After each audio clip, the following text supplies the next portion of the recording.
ওং নমো ভগবতে বাসুদেবায়। জয় শ্রীকৃষ্ণ। রাধে রাধে। তো প্রিয় ভক্তগণ, আগামী 1 জুন রবিবার পালিত হয়েছে পবিত্র জামাই ষষ্ঠী, যেটি অবশ্যই হিন্দু ধর্মে একটি জনপ্রিয় পার্বণ হিসেবে পালন করা হয়েছে। অবশ্যই মনে রাখবেন, এই জামাই ষষ্ঠী বা অরণ্য ষষ্ঠীর পবিত্র দিনে ভুলেও এই কয়েকটি খাবার আপনারা খাবেন না। বিশেষ করে যারা ব্রত পালন করবেন, এই জামাই ষষ্ঠীর উপবাস রাখবেন, তারা অবশ্যই ভুলেও এই কয়েকটি খাবার খাবেন না এবং জামাইকেও দেবেন না। নাহলে সারা বছর পরিবারে অর্থ কষ্ট, দারিদ্রতা ইত্যাদি নেমে থাকবে এবং পরিবার কখনোই সুখ শান্তিতে ভরে উঠবে না এবং জামাই ও মেয়ের অমঙ্গল হতে পারে এই কয়েকটি খাবার খাওয়ার ফলে। তাই অবশ্যই শ্রবণ করবেন জামাই ষষ্ঠীর দিনে কোন কোন খাবারগুলি খাওয়া উচিত নয়। তাই অবশ্যই ভিডিওটি শুরু থেকে শেষ পর্যন্ত ভক্তি সহকারে শ্রবণ করবেন। আর চ্যানেল নতুন হয়ে থাকলে দয়া করে চ্যানেলটিকে সাবস্ক্রাইব করবেন, ভিডিওটিকে লাইক করবেন, কমেন্টে ভক্তি, ভালোবাসা, শ্রদ্ধা দিয়ে জয় শ্রীকৃষ্ণের জয় বা জয় মা ষষ্ঠীর জয় লিখে দিতে ভুলবেন না। অবশ্যই ভিডিওটি শুরু থেকে শেষ পর্যন্ত মনোযোগ সহকারে শ্রবণ করতে থাকুন। প্রতি বছর জ্যৈষ্ঠ মাসের শুক্লপক্ষের ষষ্ঠী তিথিতে জামাই ষষ্ঠী বা অরণ্য ষষ্ঠী ব্রত পালন করা হয়ে থাকে। অবশ্যই এই বছর যেটি আগামী 1 জুন রবিবার পালন করতে হবে। অবশ্যই সকল কৃষ্ণ ভক্তগণকে মনে রাখতে হবে, এই জামাই ষষ্ঠী বা অরণ্য ষষ্ঠীর পবিত্র ব্রত পালন করতে হবে আগামী 1 জুন রবিবার। এই জামাই ষষ্ঠী শুধুমাত্র একটি ষষ্ঠী ব্রত পালন নয়, এই ষষ্ঠী তিথিতে মেয়ে এবং জামাইকে আমন্ত্রণ করে উৎসব পালন করা হয়ে থাকে। তবে অনেকে মনে করেন এই জামাই ষষ্ঠী হলো শুধুমাত্র জামাইকে নিয়ে আনন্দ উৎসব করার একটি পর্ব, কিন্তু মোটেও তা নয়। এটি হলো জনপ্রিয় দেবতা মা ষষ্ঠীর পুজো, অর্থাৎ বিন্ধ্যবাসিনী দেবী ষষ্ঠীর পূজা আরাধনার একটি বিশেষ শুভ তিথি, যেটিকে অরণ্য ষষ্ঠী বলা হয়ে থাকে, যেটি এখন বর্তমানে জামাই ষষ্ঠী নামে সকলের কাছে পরিচিত করা হয়েছে। এই জামাই ষষ্ঠীর দিনে অবশ্যই মেয়ে এবং জামাইয়ের কল্যাণে কিছু রীতি পালন করা হয়ে থাকে।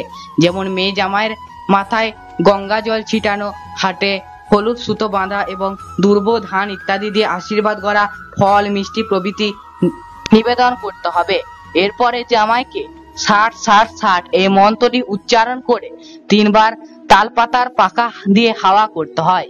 প্রিয় ভক্তগণ, এই জামাই ষষ্ঠী বা অরণ্য ষষ্ঠীর পিছনে রয়েছে একটি প্রচলিত গল্প। অবশ্য সেটি আপনাদের প্রত্যেককে শ্রবণ করা উচিত। একটি পরিবারে 2টি বউ ছিল। একজন ছিল ছোট বউ এবং একজন ছিল বড় বউ। ছোট বউটি ছিল অত্যন্ত লোভী। ঘরে যে কোনো ভালো খাবার রান্না হলে সেগুলি চুরি করে খেয়ে নিত।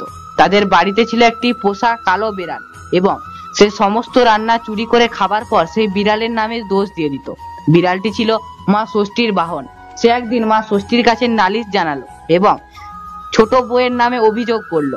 সব কথা শুনে মা ষষ্ঠী অত্যন্ত রেগে গেলেন এবং বললেন, আমি ওকে তার কর্মফলের পূর্ণ শাস্তি দেব। কিছুদিন পর ছোট বউয়ের একটি পুত্র সন্তান জন্ম হলো। পুত্র সন্তান জন্মের দিনে রাত্রেবেলা মা ষষ্ঠী তার পুত্রের প্রাণ হরণ করে নিলেন। এইভাবে সে 7টি পুত্র ও কন্যার জন্ম দেওয়ার পরে মা ষষ্ঠী তার প্রাণ হরণ করে নিলেন এবং পাড়া প্রতিবেশীরা এবং ঘরের আত্মীয় স্বজনেরা ভাবলেন ছোট বউটি হলো রাক্ষসী, সে তার নিজের ছেলে মেয়েদের নিজেই চিবিয়ে খাচ্ছে এবং তারা ভাবলেন যে এই বউকে ঘরে রাখা ঠিক হবে না। তখন তারা ছোট বউকে তাড়িয়ে দিলেন। ছোট বউ কাঁদতে কাঁদতে একটি জঙ্গলের মধ্যে এসে পড়লো এবং সে সেখানে কাঁদতে থাকলো। তখন মা ষষ্ঠী একটি বুড়ির রূপ ধারণ করে এলেন এবং ছোট বউকে কাঁদার কথা জিজ্ঞাসা করলেন এবং জিজ্ঞাসা করলেন তিনি কে এবং কেন এখানে এসেছেন। তখন ছোট বউ সেই বৃদ্ধার কাছে সমস্ত কথা বর্ণনা করলেন। মা ষষ্ঠী সমস্ত দোষ স্বীকার করার ফলে খুবই সন্তুষ্ট হলেন এবং ছোট বউকে জ্যৈষ্ঠ মাসের শুক্লপক্ষে ষষ্ঠী তিথিতে ষষ্ঠী পুজো করার কথা বললেন। তখন ছোট বউ বাড়িতে ফিরে এসে ঘটা করে মা ষষ্ঠীর পুজো করলেন এবং সে পুনরায় তার সন্তানকে ফিরে এলেন। মা ষষ্ঠী পুনরায় প্রকট হয়ে বললেন, দেখ, এইরকম ভুল কাজ আর কোনোদিন করবি না। নিজে খাবার খেয়ে কখনোই বিড়ালের নামে দোষ দিবি না এবং নিজের ছেলেকে কখনো বাঁ হাত দিয়ে মারবি না এবং তুই মরে যা বলে তাকে কখনোই তাড়িয়ে দিবি না। এইভাবে সুখে শান্তিতে ছোট বউ জীবনযাপন করতে লাগলেন। এই থেকে এই জামাই ষষ্ঠী ব্রতের প্রচলন শুরু হলো। প্রিয় ভক্তগণ, এই জামাই ষষ্ঠীর পবিত্র দিনে নিম পাতা কখনোই খাবেন না এবং জামাইকে কখনোই দেবেন না, এতে অমঙ্গল নেমে আসতে পারে।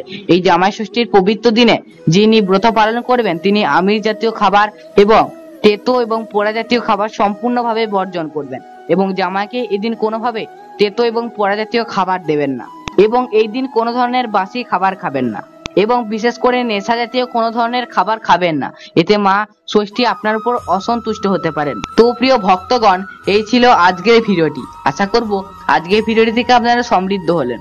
আজ এখানেই বিদায় নেব, ফিরে আসবো আপনাদের সামনে অন্য কোনো ভিডিও নিয়ে। সবাই ভালো থাকবেন, সুস্থ থাকবেন। জয় শ্রীকৃষ্ণ।